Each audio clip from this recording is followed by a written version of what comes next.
I just needed quiet, a place to breathe again.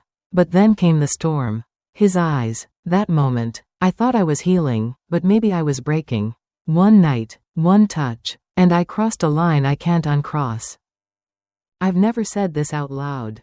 Not to a friend, not to a therapist, not even to myself. But something changed in that cabin, something I can't explain away anymore. I was just trying to heal. That's all I wanted. After everything I'd been through, the divorce, the silence, the years of being invisible, I just needed to breathe again. Somewhere quiet, somewhere far.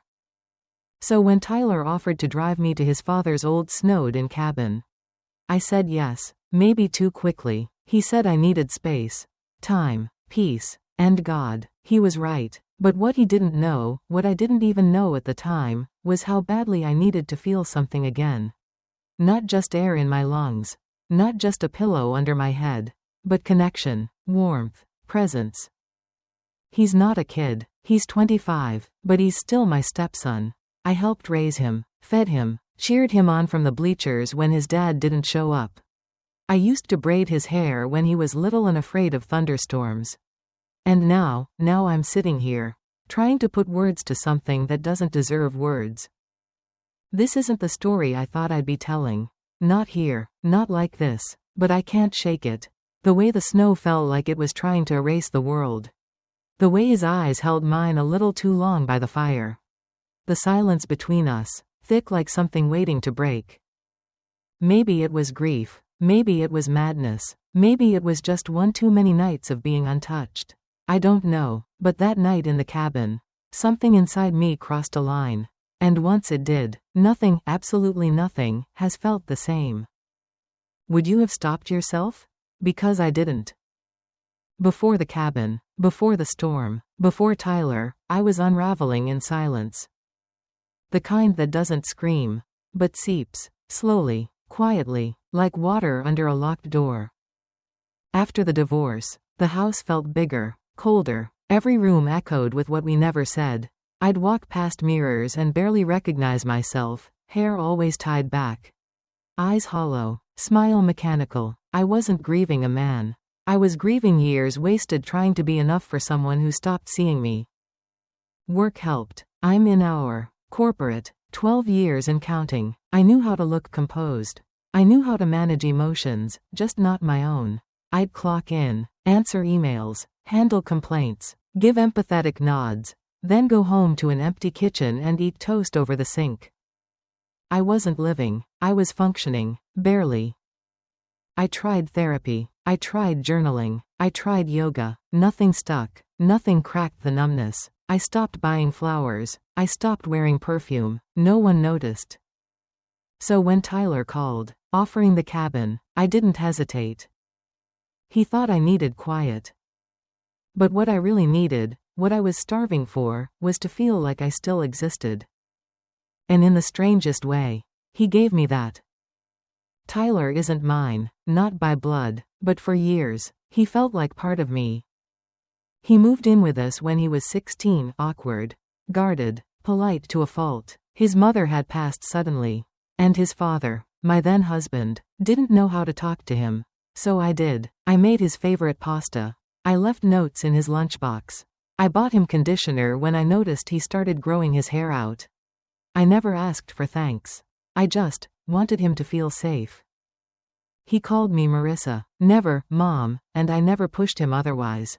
Our bond was quiet, gentle, unspoken, like the way he'd sit at the kitchen table while I cooked. Sometimes reading, sometimes just being there. He wasn't the kind of kid who needed much, but he noticed everything. And after the divorce, when his dad and I separated, he still checked in, not out of obligation, out of something else. So when he offered to drive me up to the cabin, his dad's old place, I assumed it was kindness. A way to repay everything I'd done for him. I didn't read into it.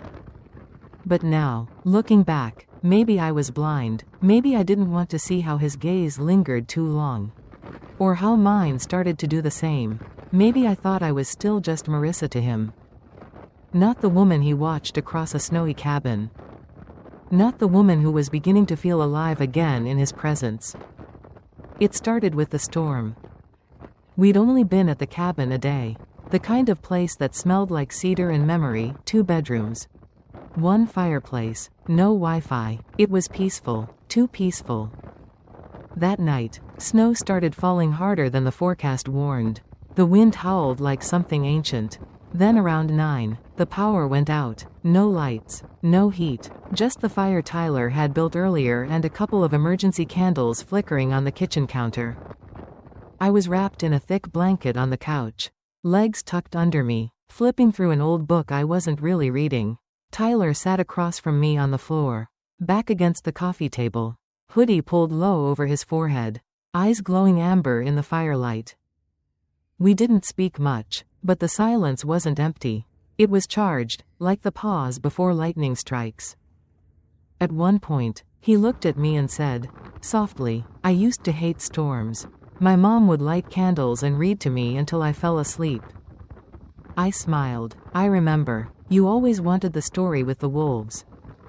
He smiled back, and for a second, the space between us didn't feel like space at all. Just air, warm and heavy. Later, as I got up to grab another blanket, my hand brushed his shoulder. Just a second, but I felt it, how solid he was. How warm. I told myself it meant nothing. But something had shifted in the air. In his voice. In me. And when I sat back down, closer this time, I noticed how he didn't move away. And I didn't want him to. I don't remember what movie we started watching. Something old, something quiet, background noise. Really, the storm outside had swallowed the world. And the cabin felt like the only place left alive. The fire popped softly. Shadows danced across the wood-paneled walls. Tyler was beside me now, sharing the same blanket. Our shoulders touched. It was innocent, at first. But the silence between us thickened. He shifted, just slightly, and his leg brushed mine. He didn't move it, neither did I. I felt my breath catch. Like my body knew something before my mind dared name it. I turned to look at him. Maybe to break the tension. Maybe to say something casual, but when our eyes met, I didn't say anything. Neither did he. He just looked at me, steady and unflinching, like he was seeing through all the layers I'd carefully built around myself. And then, slowly, he lifted his hand and tucked a strand of hair behind my ear. It was the smallest gesture, but it cracked something open. I whispered his name, soft. Unsure. He whispered mine back, like a question, like a permission. Then he leaned in. And I should have stopped him. I should have pulled away, reminded him I helped raise him, reminded myself that this was wrong. But I didn't. I let his lips touch mine, tentative at first, barely there, then deeper, warmer. His hand found the side of my face. My fingers curled into his hoodie like I was holding on for dear life. I don't know how long we kissed. A minute, a lifetime. But when we pulled apart, I wasn't the same woman anymore. Something had broken. And something else had come alive. I wish I could say we stopped at the kiss.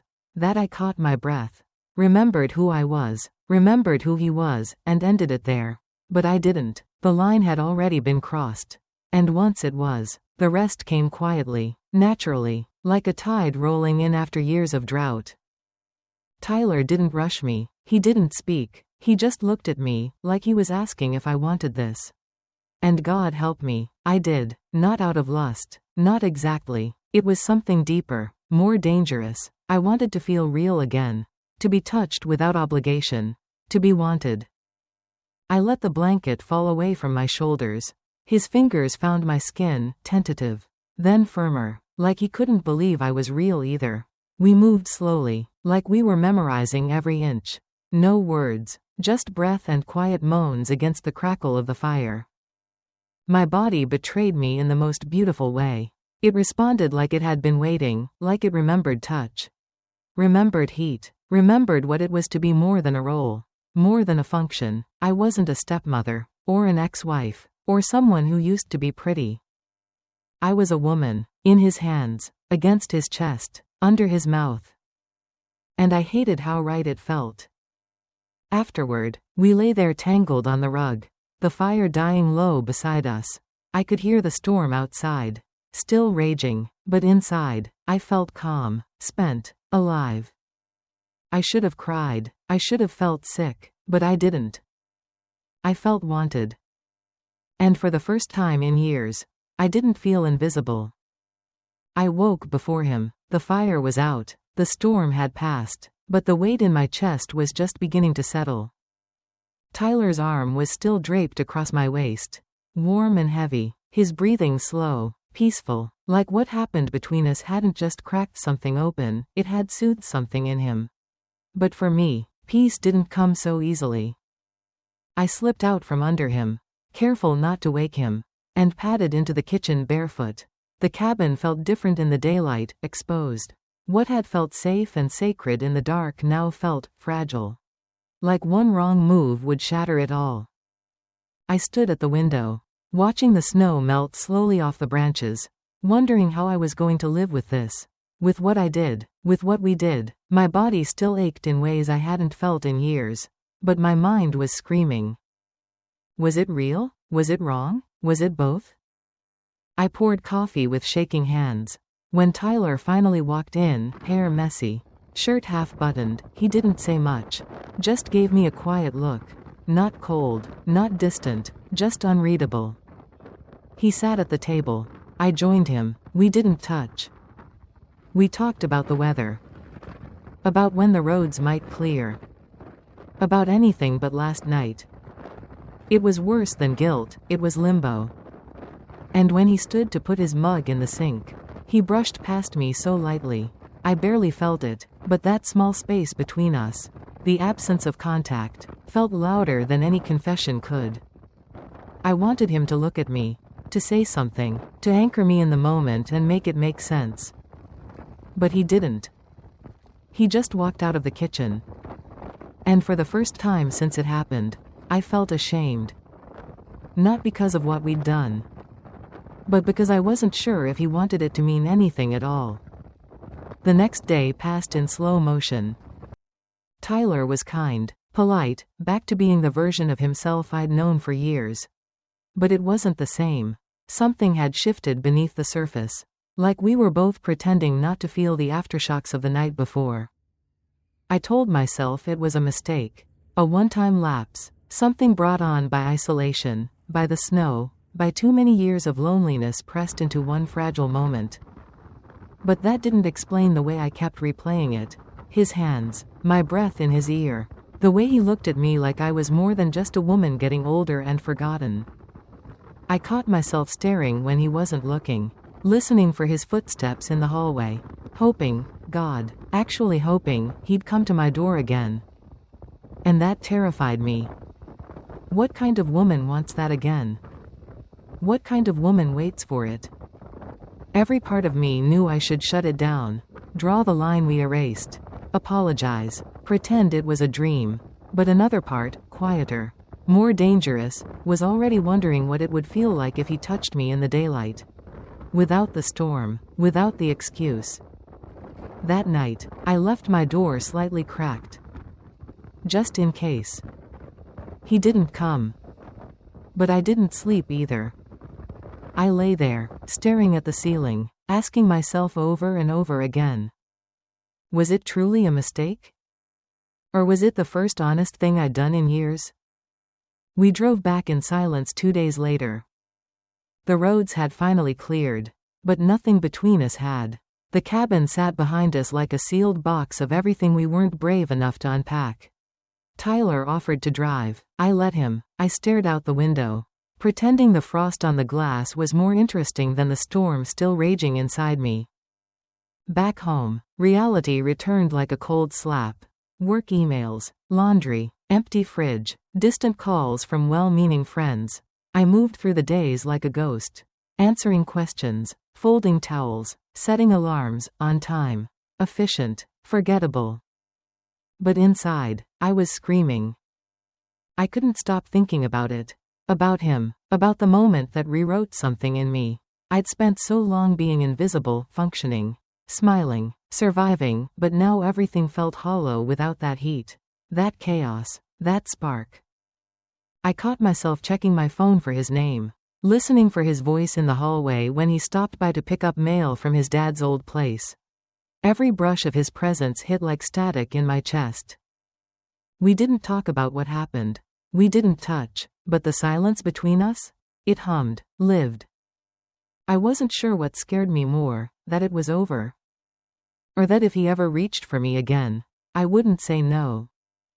I wanted to be better, to forget, to move on.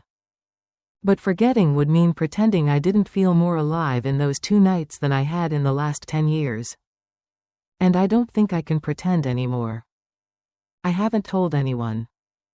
Not a soul. Because how do you explain something like this without being labeled a monster? A failure. A woman who crossed a line that should never be touched. I've played it over in my head 1,000 times. Rewritten the story with different endings. In one, I stopped him before the kiss. In another, I never went to the cabin at all. But no matter how I spin it, the truth is the same. I didn't stop. I didn't want to. And maybe that's what haunts me most.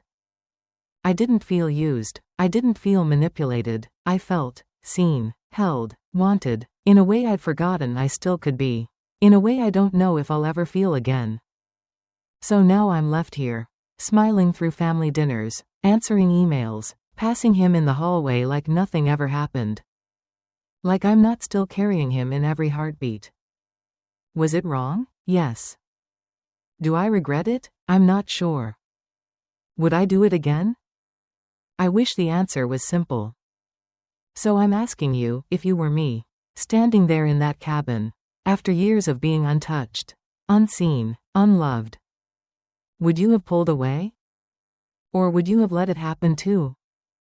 Tell me, not to justify it, not to excuse it, but because I need to know I'm not the only one who's ever crossed a line while searching for something that felt like love.